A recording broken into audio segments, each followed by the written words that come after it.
Yeah, so firstly, thanks so much for your time. It's something I very much appreciate. I know obviously everybody, despite being at home and in lockdown, everyone is trying to keep as busy as they can. How are you keeping, I suppose, with such an uncertain time? Yeah, not bad. Sort of getting used to it now, this whole strange situation that we're in. I'm sort of out in the countryside in a little village where I don't really see the enormity of the situation that's going on around. We're not sort of out the way of it. We've not had many issues of people getting ill around my area. So it's hard to understand it really. Obviously the positive side of it is I've had plenty of time to spend with my wife and children, 2 teenage boys that I probably wouldn't see that much of if they weren't having to be in the house all the time. So there's definitely been some positives to come out, but like obviously I see the news and the amount of people dying and the illness and the way it's affecting people has been awful.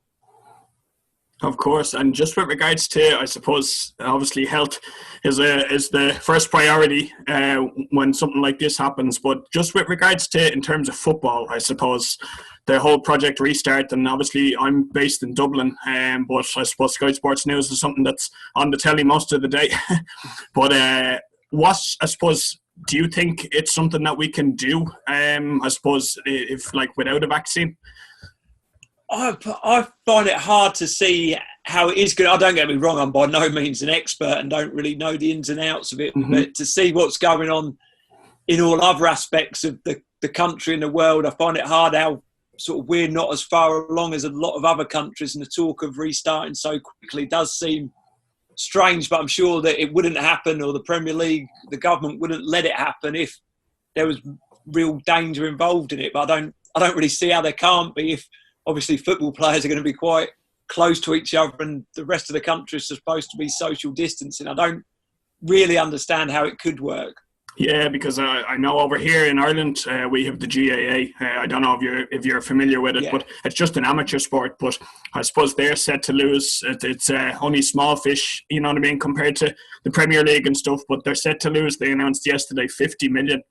If it doesn't resume this year, but they're also saying that they more than likely won't resume it if social distancing keeps going, because it's impossible.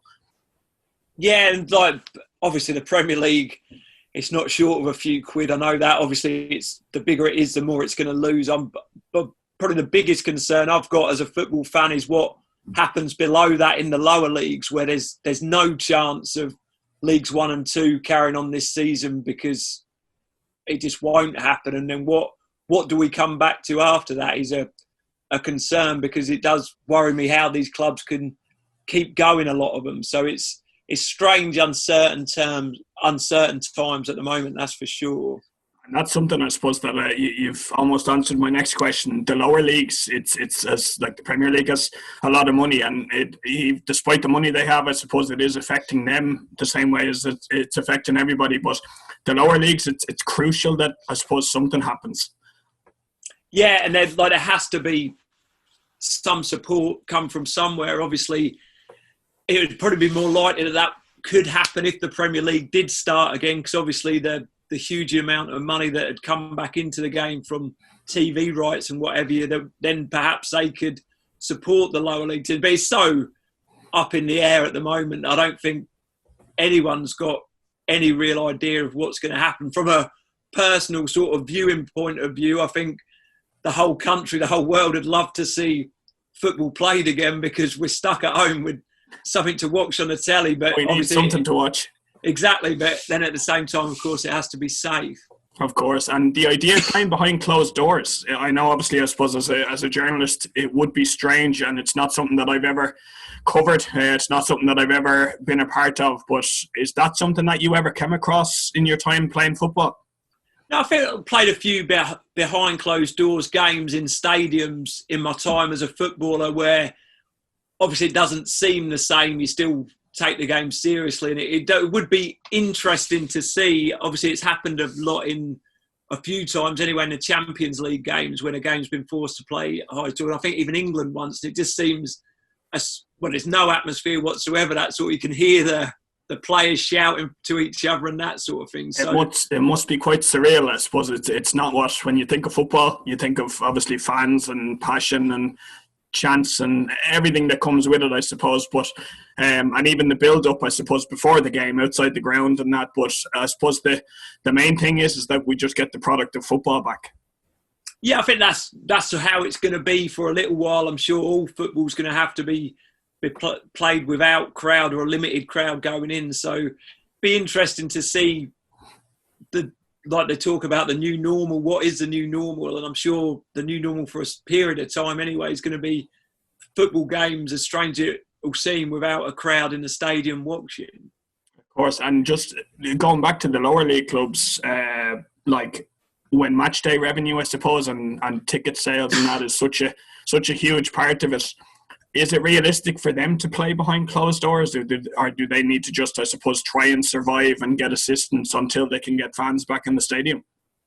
Yeah, well, I think unless some sort of financial support comes down from the Premier League from somewhere to help them to play behind closed doors, I just can't see how it is really viable to do it. Like you say, all the money sort of comes from, or the majority of the money comes from fans paying for tickets and going into the game. So if that happening, it's going to cost clubs money to put games on in terms of getting people in there, the floodlights and that sort of thing, in terms of it's going to cost them money and they'll be getting nothing back for it. Of course. And just with regards to, I suppose, your own career now, I know the Football Fun Factory is something that I've been researching a bit the last couple of days. It's a fantastic idea. Can you talk to me a little bit about that? Yeah, so the Football Fun Factory is an idea a couple of colleagues of mine came up with, and it sort of came out probably about 2 years ago. And now our ambition is to sort of grow it as big as possible all over the country and all over the world eventually.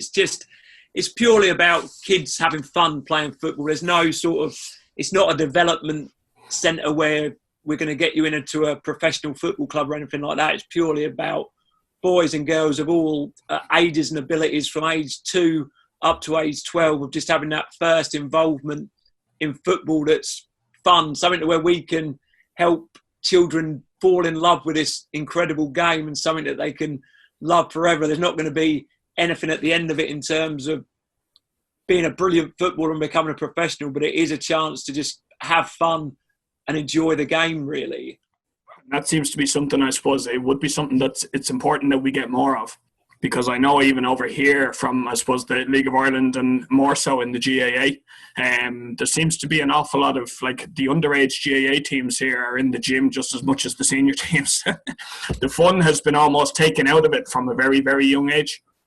Yeah, and I think that's obviously some fantastic work going on around the country in terms of football development, but this is more sort of light-hearted and like using football as a vehicle to drive all them other fantastic things in life, like fair play, communication, just really rewarding, rather than the player that scores the most goals, who's got the best skills. Sort of, we award a blue card at the end of every session, which is given to the player that shows the best human qualities, the most hard-working, the best encouragement shown to the other players, and that sort of thing. So it's a real using football for a more social, a wider sort of bringing good to the young people that enjoy our sessions. Oh, no, I presume the kids absolutely love it.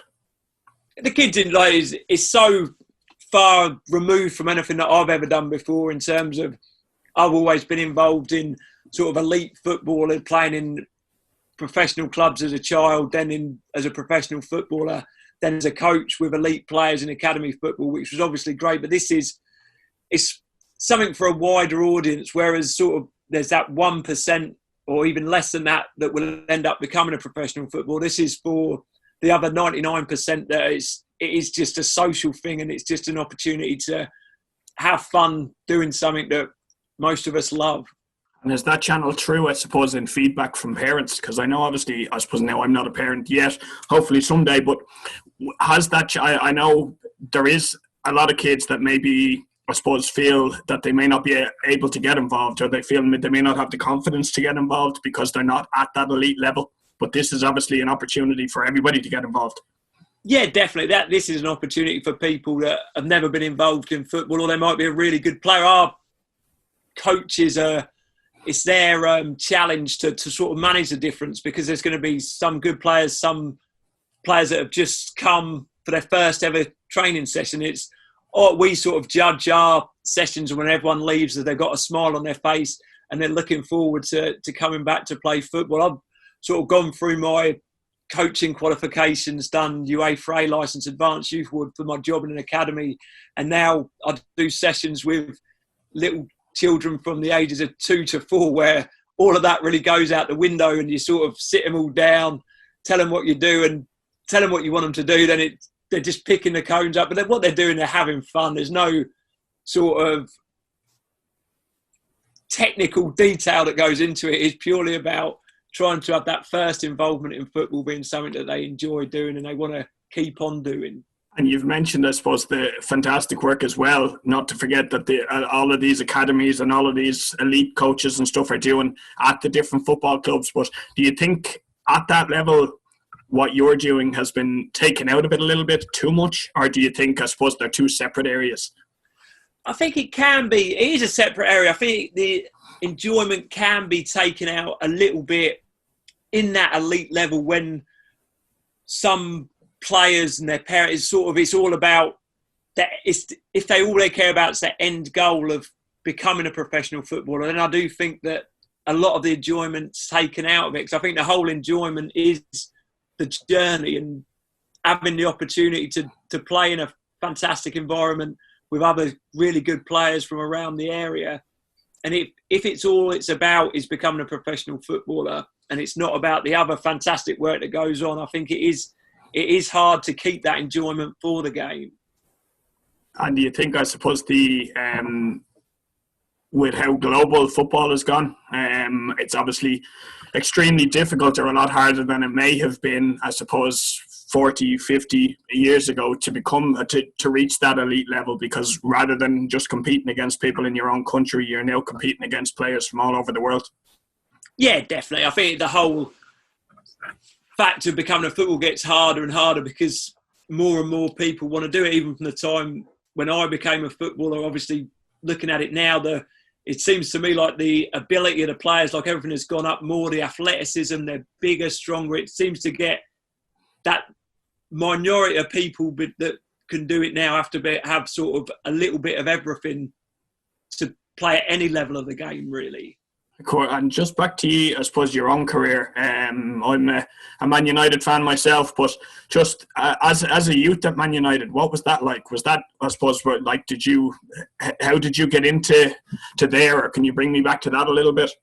Yeah, so I'm from the Cambridge area, which is obviously quite a long way away from Manchester. So I was, as a child, just played for the teams in my local area, then went on to play for Arsenal School of Excellence as an under-13 player, and then sort of started playing for the Cambridge schools team, where we'd play teams from all over the country, and that's where I got scouted to play for Man United. So I had a trial up at Man United when I was an under-14, and then signed on as a schoolboy form after that. And then at the age of 16, I moved up full-time to live in Diggs and begin my YTS, and that was when I started my full-time journey at Man United. Okay, and was that an easy decision for you to make, or? It was an easy decision to sign for Man United because it's like the second I went up there, I fell in love with the club. You were made to feel so special. It was so welcome, the environment. It was like a big family the second you step into it.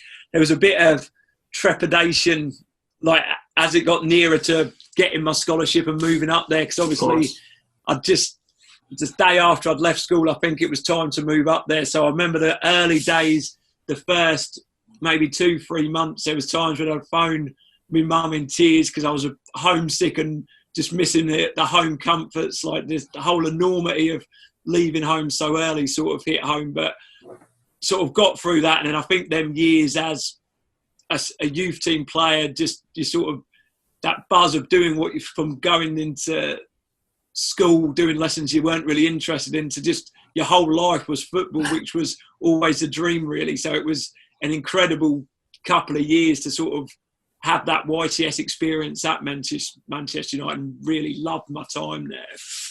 And I suppose that's something that I've often heard about Man United and about a lot of other clubs, but Man United in particular, is that it feels like a family from day one, as you say.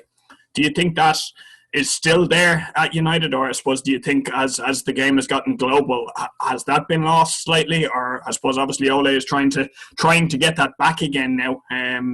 Do you think that may have been lost slightly? I think it probably definitely got lost when the manager left, because obviously he built everything. Whoever was going to come in after Sir Alex, is more or less an impossible job, because he was the king of the place and done incredible things there and built it into that environment that it was just a big family. I think obviously David Moyes come in, and then Van Gaal, Mourinho, and I think that it did get lost a little bit, that whole what Man United was all about. But I do truly believe that with Ole in charge now, and obviously he's taken a lot of, well, I think I read the other day, everything that he's learned as a manager from Sir Alex. I do think that he will try, and is fully capable of getting that environment back there that was so successful years ago. And is that something, I suppose, as yourself, as a coach, obviously you've worked for a good few years under Sir Alex, with him being your manager. I presume you've taken plenty from him in your career as a coach so far, and your aspirations for the future. Yeah, I think the most important thing that I was fortunate enough to play for a number of very good managers. Obviously, Sir Alex was a step above the rest of them. That's no disrespect to them. But I think the most important thing I learned from him is how to treat people, and how he was treated people so well. Obviously, if they stepped out of line or they weren't performing, he'd tell them. But the way that he gained the respect of every single person at that football club was incredible to see. So I think whether being a coach, a manager, or any walk of life, a massive lesson that I learned from Sir Alex would have been the huge importance of the way that you treat people. I've read, I suppose, a few times that he would, it's not just the first team that he would know the names of the youth team, you know what I mean, the tea lady, the kit man. Is that true? He seems to have gone out of his way to just know everything about the club while he was there, and just make everybody feel welcome. Oh, yeah. From that first time I went up there for my trial week, I went and played a game at the end of the week at Littleton Road, and the manager was there. And then I got the train back, and he'd phoned my mum to ask me to say that he'd wanted me to sign for Manchester United, which, hearing that as a 14-year-old boy, there's nowhere else you're going to go. But it weren't just me that he'd do that for. He'd have a say in everything. Like, he'd run the club from top to bottom, and like you say, he'd treat the kit man, the ladies in the canteen, everyone with just the same amount of respect. I was there as a professional player, and there'd be under 10, 11 academy players at Carrington, and he'd know every single one of their names. He'd know where they were from. He'd have a little question or a little bit of a laugh with all of them, and that's priceless, really. And that is the genius of the man, I think, that went on to build what he did build at the club. Of course. And what was it like to play, I suppose, under him? I know obviously you spoke, was he involved with you being offered a youth team contract, or was he involved at the very, very early days, or was it only as you got through your early days at the club that he, I suppose, became more involved? Yeah, I think he would have known who was signing as youth team players, but I think that would have been left to the people that obviously saw him. I wouldn't imagine he saw the odd game, but wouldn't see huge amount of the younger age groups games. I think he always had that. You'd always want to do a little bit more for him, sort of run a little bit harder, work a little bit harder, because the fact that if Sir Alex Ferguson praised you, it was like the best thing in the world. You'd never have a feeling like it. Your hairs on the back of your neck would stand up. It'd be you just wanted to do everything you could to hear that praise from him, because you wanted to do so well for him. Obviously, at the same time, if you got told off, it hurt a little bit more that you weren't doing the job that he wanted you to do. So he just had that, incredible aura about him, where it feels so good to get that any sort of praise whatsoever from him. And being such a huge club, I suppose, on the other side of it, there must have been constant pressure there as well. I suppose, to perform when you're at, I suppose, one of the most famous and one of the most successful clubs in the world. What was the pressure like, I suppose, to perform every day in training, but also, I suppose, every day at the club with regards to standards, full stop? Yeah, I don't think, obviously, moving up there at 16, I don't think you really feel the pressure as a young player in a youth team. It is such a enjoyable experience. Obviously, you might feel a little bit more pressure if you knew the manager was there and watching and whatnot. I think the real pressure for me came when I come back from my loan at Royal Antwerp and went back into the first team. To start with, it was all great, playing well, sort of getting a few minutes on the pitch here and there. But I think when the team loses a couple of games, it's like then you start to feel the pressure. You come on, you might make a mistake, you'd hear all the groans and that sort of thing. So I think the pressure came sort of a little bit after them first involvements in the team, because it is such a novelty to be playing. You're just absolutely buzzing. But then when you become more regular, coming on more often, I think you do start feeling the pressure, particularly if the results might not be going particularly well. Of course. And how was your experience at Royal Antwerp? I was amazed. I absolutely loved it there. Just I was not really around the team at Man United at the time, around the first team. So to get that opportunity to go out and have my first experience of first team football was amazing. To get, like, I went out and the crowd was like completely different to anything I've ever experienced before. It was a real European crowd. There'd be all the smoke flares and everything in the stand. It blew my mind, really. It was such an incredible buzz to play first team football. And I think I scored a goal in my first game, so the crowd sort of took to me straight away, and I was quite popular out there. And obviously at that age, it makes you feel like you're 100 feet tall, really. So I was really disappointed when I got called back to Manchester United, because I thought I was just getting called back because I'd been in Belgium a while and I was just going to go back to the reserve. So I was really disappointed at the time to have to go back. Obviously, after I did, then I'd start spending a bit of time with the first team squad. So it ended up being obviously a positive thing. Of course. And do you think how important is it for young kids, I suppose, coming up through the academy to go out on loans like that? I suppose at the time they might think, okay, I'm going out on loan, I'm furthering myself, or there's going to be a bit more distance every day between myself and the club that I'm at. But in the long term, it has to be a benefit, because I suppose they're getting first team football and they're just learning the culture of different clubs. Yeah, that obviously, in my case, going to Belgium was an amazing life experience as well as a football experience. To go and live in a different country at such a young age and having to sort of fend for yourself, living on your own for the first time in your life, it was an incredible life experience. I think that most young players sort of jump at the opportunity to go on loan because that's what they've trained their whole life for, to be playing in front of crowds and to play first team football. So, like you say, I think it's massively important. I think it takes a special player to, particularly at a club the size of Man United, just to go straight into the team without sort of experience any time away on loan. I think a couple of lads in there at the moment, Mason Greenwood and Brandon Williams, maybe, I'm not sure if they've been on loan. So for them to achieve sort of regular first team action without that is an incredible achievement. And you think that's something, I suppose, that should there be more players, I suppose, that might look at it, I suppose, more favourably?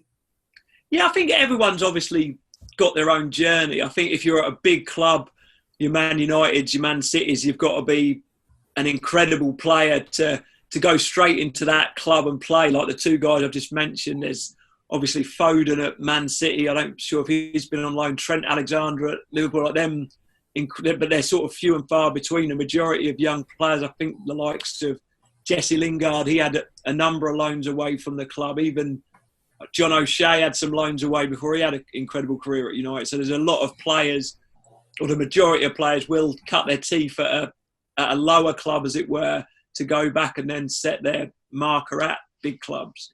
And how was it when you came back from Antwerp, I suppose, to start becoming involved in the first team? Did it take a while to adjust, or I suppose after your loan, like, how did you find it when you came back?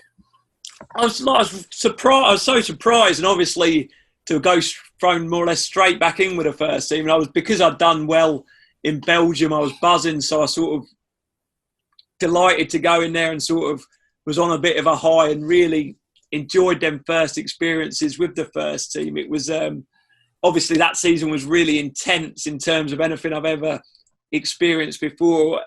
Every day in training was an absolute battle because I was just fighting and striving and pushing myself to my limits every day just to keep up with these world-class players. So I remember at the end of that season, didn't play that many games, sort of come on in a few, but never compared to the other guys played that much. But at the end of the season, I was absolutely exhausted, both physically and mentally. And just, I suppose, after that, you spent times at Reading, Burnley, and West Ham. The Championship playoff final, if I could just touch on that, that must have been another incredible experience as a footballer, I suppose, or throughout your journey as a footballer to actually be involved in that game. Yeah, it was an incredible season at West Ham, really. The fact that we were not struggling, but we sort of weren't where we should have been with the squad we had. We were sort of sat out the playoffs for a large part of the season. I've never seen Alan Pardew was under so much pressure from the crowd. I've never seen a manager sort of come through that and then sort of got to where he needed to be and got us into the Premier League. So it was another real intense season, but that sort of feeling of relief to get back into the Premier League was huge, and the club definitely needed it that season as well. And then obviously they went on, and Alan done some great things for the club after that. I remember when he got to the club to the FA Cup final a year or two seasons after that, which was incredible considering where he was at some stages in that Championship season. And just, I suppose, all of the clubs, I know you were at MK Dons as well and were voted Player of the Year, I think, twice in succession. But I suppose everything that I've looked at in the last couple of days, and I suppose as a Man United fan, there's been pressure. Now, I'm not sure how as a footballer, I suppose, if that's what you do, whether you would see this as pressure or whether any footballer would see it as pressure. But it must, I suppose, the mental side of it must be huge in a professional capacity. Yeah, I think it's part of obviously being a footballer, unless you're, but even the top players, it's just a roller coaster. So you're sort of, there's so many up and downs, there's so many variables what can happen. Obviously, when you're playing and playing well, you're on top of the world, and the next minute you could be injured and you're sort of feeling so down about that, or you're having a bad time and not playing well. There's so many ups and downs, and it is probably the biggest challenge of being a professional footballer is mentally keeping on sort of an even keel to treat the good times and stay sort of on that even keel, and when the bad times are, not get too down. So it's a case of not getting too up or too down. But it's certainly any sort of sport, I suppose, is like that, where you're sort of working all week or all season to a performance and then just trying to keep at that level. Because it does sort of take over your life. It's being a professional footballer. It was such always thinking about the game and that sort of thing. You're always on it. You've always got to be concentrating on the next thing, the next game. If you're not in the team, trying to get in the team. If you're in the team, trying to keep your place in the team. If you're injured, trying to get fit again. So there's so much ups and downs. It is a roller coaster ride, that's for sure. And just, I suppose, with your tweet in the last few days, that's something that struck me, I suppose, because it's something that I've had to deal with in the last couple of years as well. But I suppose in keeping that with how high intense, I suppose, professionally, do you think there's enough being done within the clubs from the mental side of the game? I definitely think it's improving. There's more open. I think when I was sort of coming through at a young age, and you hear about sort of the mental health problems and that sort of thing, and I don't think it was taken as serious. And I think it was more a case of pull yourself together and get on with it, which is obviously the complete wrong attitude towards it. But it's probably my attitude at the time as well. I think as you get older and you get a bit more time to reflect and think about things, you do notice a lot of players do go through bad sort of suffering with mental health problems throughout their careers, but you probably don't realise at the time. I do think there is better support there now, but obviously, like anything, there still could be a hell of a lot more done to help not just sport but everyone really. And just with regards to your tweet, if you don't mind, I just want to ask you a little bit about it, where you say, as a young footballer, I suppose the abuse you received about your appearance affected your mental health. When did that start? Or like, was there a particular time that I suppose, started? Yeah, so it's probably a little bit after I got in the first team. Obviously, social media weren't really about them, but it was more, there was a TV show that sort of took the mickey, as it were, out of my appearance. And I was so surprised because didn't think anyone would know who I were, let alone being on the telly and that sort of thing. Obviously, it's quite naive of me because I was playing for Manchester United, but I was just a young lad from a little village in Cambridgeshire, really. So it was such a shock. And obviously, I thought I weren't that comfortable with it, but thought, fair enough, just get on with things. But then it sort of seemed to happen every week, and I'd sort of get to the point where I'd dread seeing this TV show come on. And then I think because it was a real popular TV show, everyone that when I played against other clubs, they'd sort of shout at me when I was warming up or when I'm walking to the bus and that sort of thing. I think it was just a repetition of just sort of being known or sort of spoke about because of my appearance. It did sort of affect me. I was a real quiet, shy guy anyway, so this sort of affected my confidence even more, and I'd feel real anxious. I wouldn't like going out because I'd worry about what people were saying or what people might say to me. I was really, what's the word? I can't think of the word. Just I wouldn't really affected myself. I was really self-conscious about everything, and it was something that obviously people would think maybe it was because it was a comedy show. It was quite light-hearted, and I'd sort of play along with it and say, oh, don't bother me and that sort of thing, when in fact it was affecting me quite a lot. I wouldn't say it affected me a huge amount on the football pitch. It was more the off the field stuff where it probably stunted my growth as a person to a certain extent for a period of time. And like, is that in the crowds and stuff, is that where it stemmed from? Was the football or was the show? I think as a footballer, you'd always get a little bit of stick, but I think from off the back of the TV show, I think it just intensified it a little bit more, and it just happened all the time. To be honest, it was playing for Man United, you're going to get stick whoever you are, really. So if you're on the pitch, it was more sort of the abuse you'd receive getting off the bus and walking to that sort of thing. Probably because I was so quiet and shy, I'd just look at the floor and just keep walking. It was just horrible to hear, in terms of it was never anything to do. Like, I could probably take it if it was you're just criticising your ability as a footballer, but for the way that I looked, it just didn't feel comfortable for me at all, really. And is that something that I suppose did any of your teammates or managers ever, like, did they see this happening, or did they ever approach you about it and I suppose ask, were you okay, or how did you feel about it? I generally can't remember, but because of the person I was, I would have just said, there's no way in the world I can imagine myself back in them days, the person I was, sort of opening up and talking about it, which probably would have made me feel better about it. But I don't. The person I was, I wouldn't have spoke to, and I didn't speak to my family. Said to me, "Oh, that's been on telly again," and I'd just sort of brush it under the carpet. So I wouldn't really. There was no one at the time that I would have spoke to about it, which probably would have made me feel better about it, of course. Looking back, I suppose, yeah, it's easy to look back on it. But where you say, I suppose, the feeling of embarrassment stopped you talking about it. What was it, I suppose, that held you back from talking about it? Was it the shyness, or I suppose wanting to keep to yourself, or what was it that you feared maybe?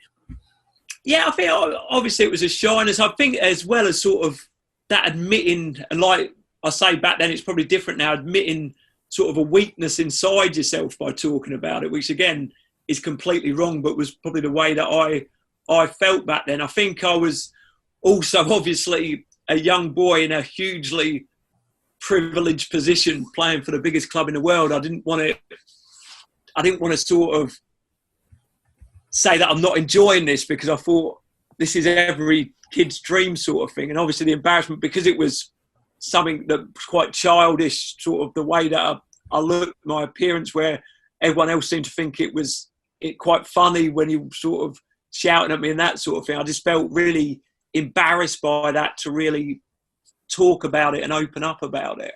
And how low did it get, I suppose, or like how long did it go on for?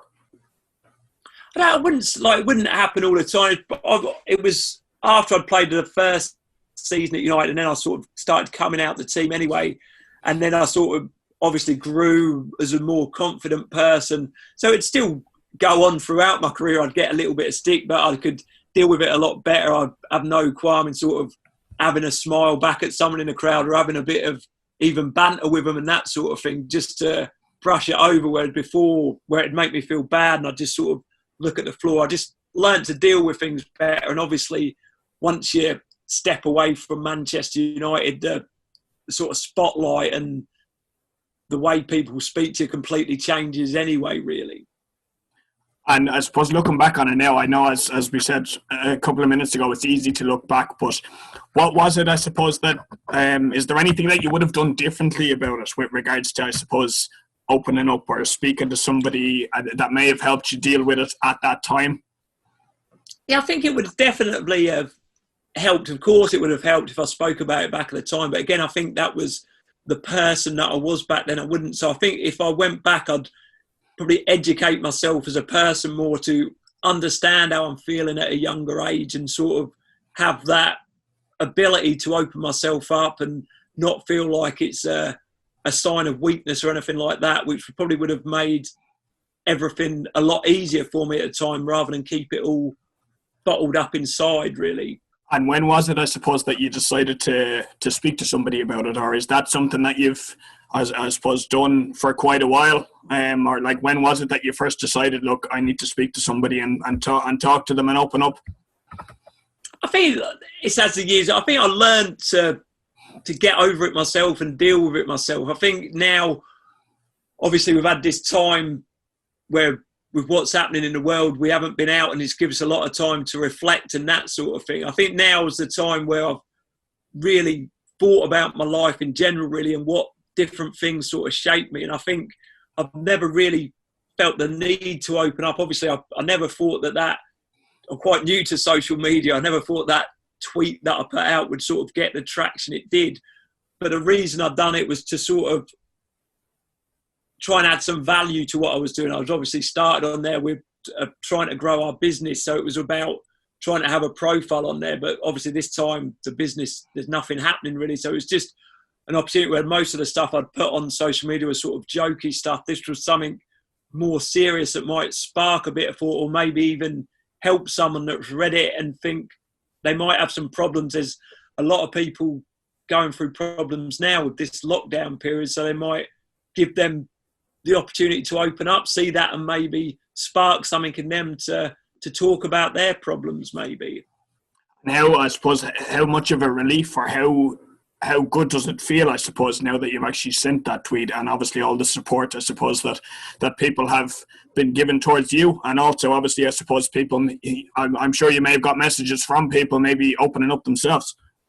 Yeah, I think the biggest thing for me is I have had a lot of messages where people have sort of said it's given them they've read that and it sort of sparked something in them to open up. So I think that obviously means loads to see that sort of thing. I don't think sort of the relief for me, I think I was sort of probably got over that sort of thing. I don't feel too bad about that now, but the fact that I've maybe done something that's helped someone else, obviously that's one of the best feelings in the world, isn't it? To help someone else, and particularly someone just by the social media. Obviously there's a lot of negatives from it as well, but perhaps there's a lot of good stuff that comes from it. So if someone's read this anywhere in the world and it's done them any good, then obviously that makes me feel really happy. When it's such I suppose, a big battle or a big problem for so many people, how important do you think it is that, I know it's very, very tough for people, I suppose, if they're going through their own battles personally, to just come out and talk. I suppose they'll always talk when they're ready themselves, but how important, I suppose, now that you've come out with that, and I suppose the message you're trying to get across, is it for people to just chat to, I suppose, their loved ones, or chat to somebody maybe outside the home and just talk about how they're feeling? Yeah, definitely. I think it's just to to sort of, and it is it's so uncomfortable at times. Even now, sometimes I speak about how it's uncomfortable. It's hard to say, but I think once you've said it once, the more you do it, like anything, the more comfortable you become with it. So within a period of time, it just becomes the norm, really, and you're open and you're happy to talk about your feelings. Whether even when you're feeling really good, it's good to talk about why you're feeling good. I think whether it's someone in your house, someone you love, someone in your family, or just someone. There's obviously a lot of phone lines and different sort of avenues that you can talk to, but just to talk to anyone really, with knowing that you're not going to get, it's just a sort of a voice, an ear for someone to listen to. You don't always need that much advice to come back, but just to get things off your chest yourself. I think it's incredible once you do it, that relief and how much better you feel about yourself. And I suppose personally for me, like I would have thought or almost questioned myself and been hard on myself, thinking, what is it that's wrong with me? You know what I mean? That's not that nobody else, but there's an awful lot of people who obviously are suffering from mental health issues, and there's an awful lot of people that I suppose there is a lot of help out there, and a lot of people that can relate to it and maybe share their own experiences as well. I suppose that's a positive that might come out of it. Oh yeah, definitely. And I think like that still not as much. There is that little bit of taboo around the subject, but like we've all got mental health. Everyone has mental health, and sometimes it's right up and you're really happy, and sometimes it's really low. And I think it's just about trying to keep it on that even keel. And I think the best way to do that is talking about it. And that, just like your physical health, it is your health. So if you work on your mental health, just like you work on your physical health, it's going to improve over a period of time. It's that sort of commitment to try and keep doing it. And that taboo, I suppose, has been improved in the last number of years, but there still is that, I suppose, that, and maybe it'll always be there, but that stigma, I suppose, of people not wanting to open up. But as I've heard someone say before, I suppose, like you take an inhaler if you have asthma, or you may take something else if you've got a heart problem to deal with it. Whereas this, it's the same thing. You know what I mean? If you need to take medication, if you need to talk to people, it should be treated the same way. Yeah, without a doubt. I think obviously it's the education as well, and I do think it will continue to improve. When I was working at Cambridge United, I used to help out and go into the schools, and there used to be a 6-week block we used to deliver to the schools around mental health. And I think that education of it is to get younger people opening up from an earlier age. I think it just becomes a habit then to talk about your feelings. So I do think the taboo around it will get less and less. And like you say there, mental health and physical health is all part of your well-being, and it's just as important, both your physical and your mental health. I'm going to move on, if that's okay, and just finish with your time at Cambridge. I know Cambridge obviously is your local team or your hometown team. What was it like to play for them? Obviously, as a kid growing up, you probably went to the matches. I know here locally there's a League of Ireland team that I suppose I probably have more of a connection to than I do as a Man United fan, because it's just like we go to the club, we sit in the same seats every week, you're sitting with the same people all around you every week. It's like a family. That must have been lovely to actually play for them as well, and it must have been, I suppose, just as enjoyable as playing at the top. Oh, that is obviously incredible. I've supported Cambridge since the age of 6-7. It was always my dream when I was a child in the back garden or kicking a softball around in the house. I'd always fantasise about scoring a goal for Cambridge United over and over again. And I was playing at MK Dons at the time, and my sort of legs were getting a bit old. I weren't having that as much an effect as I was years before. So I approached Cambridge United and sort of told them the story that I supported them. It's always been my dream to play there. Unfortunately, they wanted to take me on as well. So to play there was a dream come true. Obviously, I'm honoured to have played for some fantastic clubs, and obviously Manchester United, the biggest club in the world. But I think as you get older, you certainly appreciate things a little bit more. So I remember scoring my first goal for Cambridge United. It was up the Newmarket Road, and it's called. It was where I used to stand as a teenage boy watching the games with my mates, and I've never had a feeling like it on the football pitch before. When the ball hit the net, I felt so emotional. I spoke about Sir Alex Ferguson when he praised you, the hairs on the back of your neck stand up. It felt like that, the hairs on the back of my neck. And I remember sort of celebrating, cuddling the lads and whatever. And as I was walking back to the halfway line, I thought I was going to start crying. I was so emotional. I was a 33, 34-year-old man, but I'd just lived my dream, as it were, and done what I'd fantasised about doing in my back garden hundreds and hundreds of times. That's incredible, I suppose, that, like, obviously you've played for Manchester United, as you say, the biggest club in the world, but you've felt that, I suppose, probably a better feeling than ever scoring that goal. What is it, I suppose, about as I said, the local club here, you know what I mean, the max attendance they'd ever get might be 2,000 or 3,000 every week. But I suppose it's a member-owned club, so it's our club, you know, and it's just, there's that family feel about it. It's what is it about that, I suppose, that local club or that local team, I suppose, that everybody loves or that makes it so special? Yeah, I think if it weren't for Cambridge United, I don't think I would have dreamed and gone on to be a professional footballer. If I didn't go to them games as a 6, 7-year-old boy, don't remember it clearly, but I just going into a live football game for the first time and being so close to the action and feeling part of the atmosphere and seeing the players on the pitch for the first time. I remember, like, ever since that moment of being inside a stadium, it was always, I've got to do that. It was that dream of going to do that. And I think that is the reason why it felt so good to go and score back on that same pitch that done that to me so many years ago. Listen, thank you so much. It's been a pleasure speaking to you, and I really appreciate you taking time out to chat.